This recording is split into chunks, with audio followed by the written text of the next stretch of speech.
Hi everybody, today we will talk about how to fix or how to solve the problem of too many attempts to try again later on Telegram app.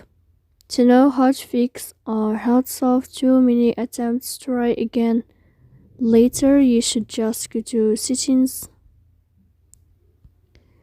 After that, you can click apps, default apps, app settings. Here in this list, you will enter to the window or to the app of Telegram, and you can click. Here in this page of app info, we click on first stop and you can click OK. Then you will enter to the window of storage. Here you can click clear cache. In the end, you can turn off your Wi-Fi, and you can wait a moment or 3 seconds to turn on your Wi-Fi again. So please don't forget